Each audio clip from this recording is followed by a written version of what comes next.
the World Team Cup for the Americans. That was unbelievable. Yeah, wow. Unbelievable. And then that was, I think, at White City. And then afterwards, we went to the Hard Rock Cafe because that was the first Hard Rock Cafe ever, in London. And Kelly Moran was there and all of us, and we were having a beer and eating really good hamburgers, right? So they had really good hamburgers there. And Johnny Carson was there. He was there because Wimbledon was going on, and all the guys got pictures with Johnny Carson, and that was a pretty cool deal as well. I didn't get in the picture. I think they did that on purpose. They left me out of the picture. Yeah, it was to win it with the Americans, the Yanks, and that was the first time ever. That was very cool. Very, very cool. Who was on that team? That World Cup you guys won. Who were the writers on the team? Me, Schwartzy, Kelly, and I think Scott, maybe, and Siggy. I think Siggy was there with us too. I can't. It's hard for me to remember. I'm old, but it was a great night. Oh, that's awesome. That's really good. Well, in 1981, it was like your year. I think Siggy had 82 was one of his big years, and yours was 81. And that was really a big year. In the World Finals, I just watched it a couple minutes ago before we started the show, and I just love this race. It was your Heat 7 against Ole Olsen, and you had the inside gate. You're on the pole. Ole Olsen was on gate 4 on the outside, and the tapes went off. And Ole Olsen and remember, Hans Nielsen was on 2. And Hans was on 2. And then Egon Moore was out of 3. Yeah, that's a good race. I mean, you guys had an all-star lineup. There was no dead weed on that race. But you and Ole were like 1 and 2. Ole seemed to have and Ole has eyes in the back of his head. I mean, you were going on the outside, and Ole would move over on the outside. You were going on the inside, Ole was going on the inside. You remember that? Oh, are you kidding? Like yesterday, I tried everything. In fact, the one time that I came up on the inside of him, if you look at that video again, you can actually see me going like this with my front wheel on his rear wheel to try to get him to make a mistake. Well, he did, but I did too. I followed him, and we both went out to the outside, and we both lifted at the same time. My whole goal was to try to get him to push out and then ride the inside and pass him. Well, I made the mistake and followed him out there. And then luckily there was a little grip on the track, but you're right, Ole absolutely had eyes in the back of his head. And, he and Tommy, I only beat them by a half of an inch or an inch. And the replay shows it. Those were so close, and I was just so determined to win that. But, it was a great night. And Wembley Stadium, that was the last World Championship there's ever been that's been at Wembley. And it's such a shame because that track was amazing. With all of the supporters from all over the world, it was really cool. Great place to win it. Why didn't they close the track? I mean, it sounds like an amazing arena with 92,000 people, holding that many people. What happened? They sell the land or something? I don't know. No, not at all. It was still a soccer venue, it was a big football stadium. And I don't really know, just probably logistics and, turning it into a racetrack instead of a soccer field and all that. I don't really know, but Wembley's still there, I believe. I think it is. I'm pretty sure. They, now it's Cardiff that the Speedway track's at, but everybody missed Wembley. I remember watching the World Final in 1976 there. It was amazing. That's when I first went over with Chris Pusey and went around England for like 2 weeks and got to see a lot of the tracks and meet a lot of people, and of course watch the World Final. It was something that was really what told me this is what I want to do. I mean, it was an eye opener for me because I never got to experience that. I was racing in California, and it was cool in California, but you go across to Britain and you see what it's all about over there. Mind-boggling how different it was and how cool it was, and absolutely the world's best were riding there, no doubt. Didn't Scott Autry race in the 76 World Finals? Wasn't he in that one? Yeah, Scott was. I don't remember where he was. Where he finished up. But yeah, I can't remember. But he was. Yeah, I didn't really know Scott then. Because he was before me in America. Then he moved, and I was kind of getting into Speedway here. I think maybe he was in America one more year when I first started, but I was in the lower division, and nobody talked to me anyway because I was such a rookie. Well, you got good real fast. You were pretty good pretty fast. I guess in the 81, they had all those people there, and I guess Jack Milne. I heard he was there when you won the 81. Jack Milne was there, and it was like 43 years since America had a world champion, and Jack Milne was there, and you won that world championship with the legendary Jack Milne in attendance. We took pictures together. I knew Jack Milne because of America. He was like co-promoter of Costa Mesa with Harry. And Jack was such a great guy and quiet, always smiling, didn't hardly ever say two words, but he was there at the final, and one of the first guys that came over and congratulated me, and and it was like the guy that you looked up to, and Jack. Now there's another American that's won the world championship, and he was great that night. Harry was there. Harry Oxley was there. A lot of Americans. All my family were there. It was my old girlfriend was there too.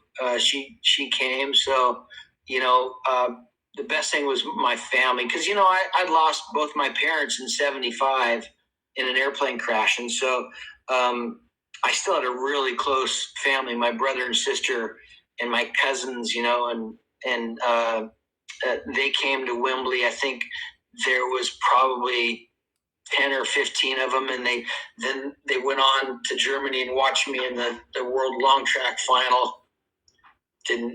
I think I got maybe 2 or 3 points. Wasn't a very good long tracker, but I was able to share that whole experience with my family, and we still talk about it to this day. It was a great night. Great night. Oh, that's awesome. I mean, it was like I guess it was like Jack Milne won in 37, and then Ernie Rocio, the great late who passed away in 1952, he made the world championship, but he got 15th place, I guess. He had an injury. He was riding very handicapped, so he was a good rider. And then, so he was the next American that raced in the world final, was in 52, and then 51, I think, and then 52 he passed away. And then Scott Autry was the next American in 76, the race that you went to, but you fell in love with, going to Europe and things like that. And then you came about in 81, and then you were the next rider, and also you're the first one to win the world championship since the great late Jack Milne. So that was pretty cool. Cool. Yeah, it was. It was amazing, especially Wembley. Yeah, Wembley. What was it like, Bruce? I mean, you had 92,500 screaming people with fans and stuff, and you're like looking up and you see like 92,500 people. That must have blew your mind, man. Well, I'll tell you what, going into the stadium, right, getting ready for the night of racing, you don't really feel it. You see thousands of people coming in, but you get inside the stadium and you're kind of locked into an area that was covered and like a big hallway, and you're kind of like thinking about bikes. You're in the changing room and you're talking strategy, and nervous, of course, because it's the world championship, and especially when you're kind of like favored to win, you have a lot of pressure on you, and you have that pressure going into it thinking, shit, I can't make any mistakes. I got to do this. So all that's going through your mind. And then so you walk out for the parade. That's when everybody's there. And of course, the Europeans had their scarves and their air horns, that they're known for.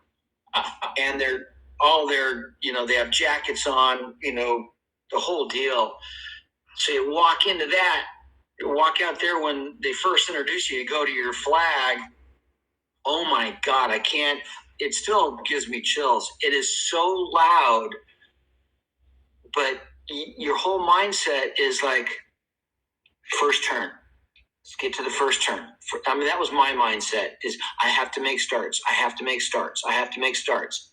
Because you're trying to block all that out, because that does get to some people, where they think they just start freaking out, because there's so many people there, and they let that take over a little bit. But so I just kept thinking in my mind, head down, get to the first turn,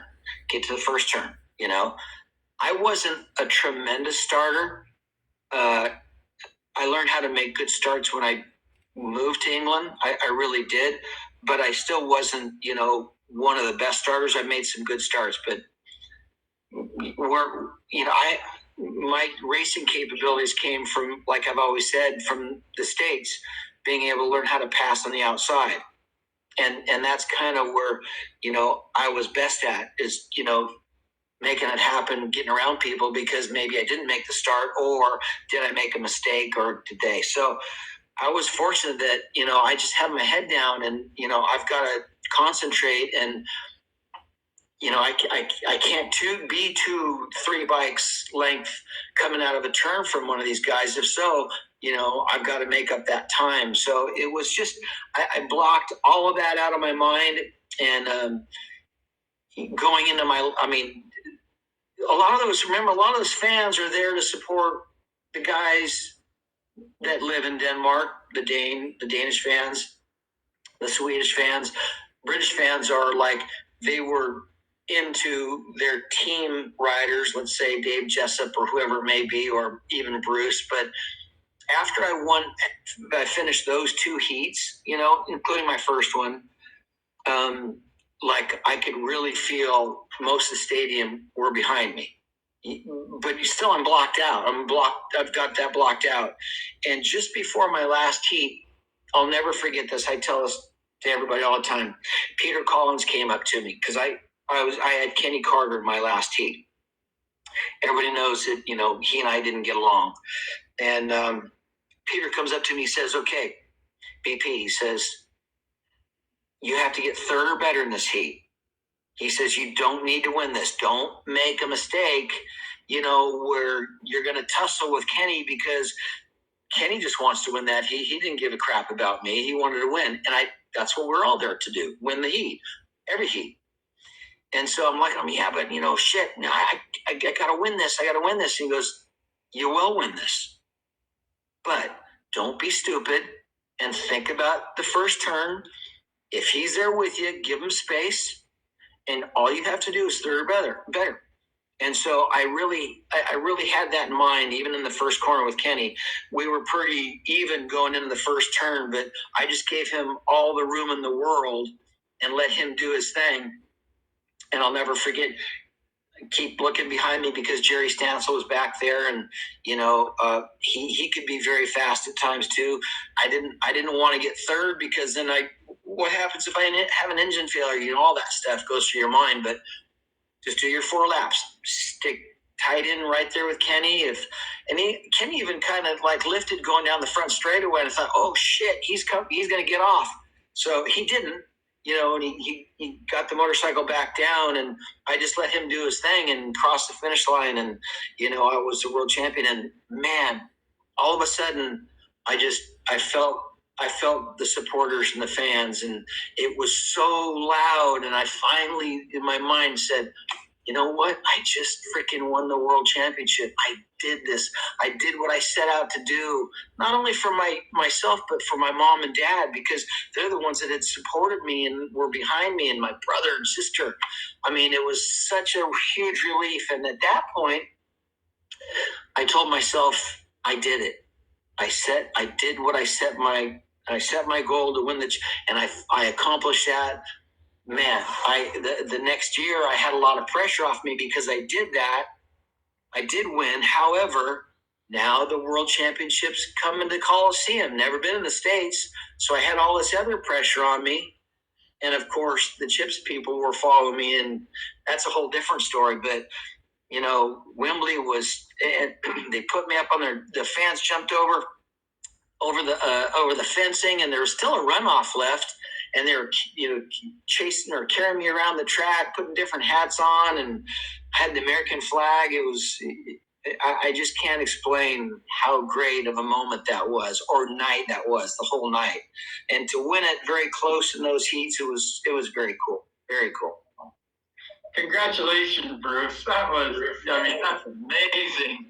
I mean, focus, to have that focus the whole night. I mean, you were a writer, man. You were a writer.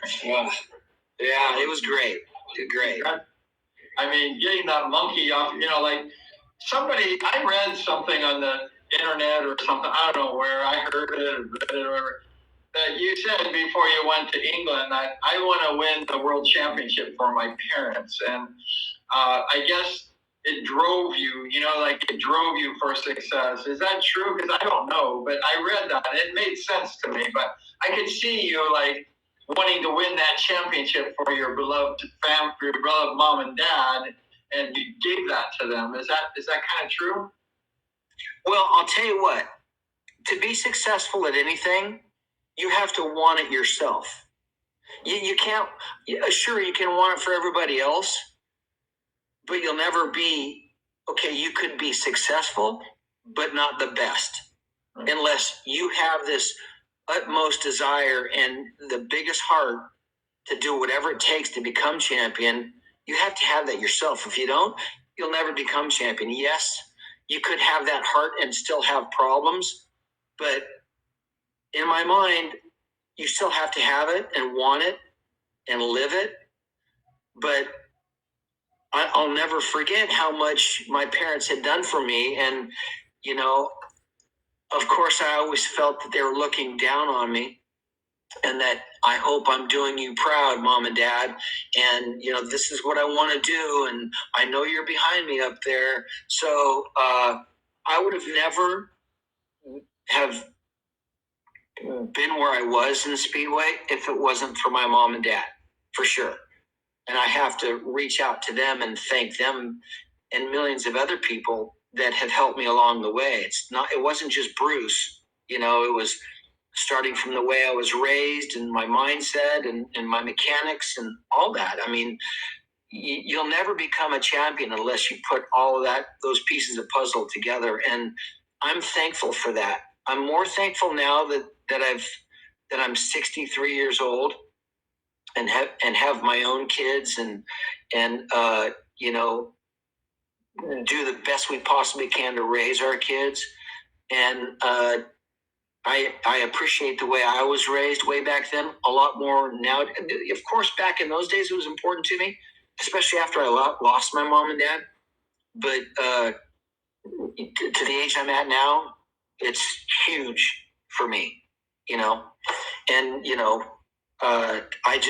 I know that they've been up there looking over me forever, and I'm thankful for that. And yeah, they were also certainly a big part of the reason that I'm where I'm at today.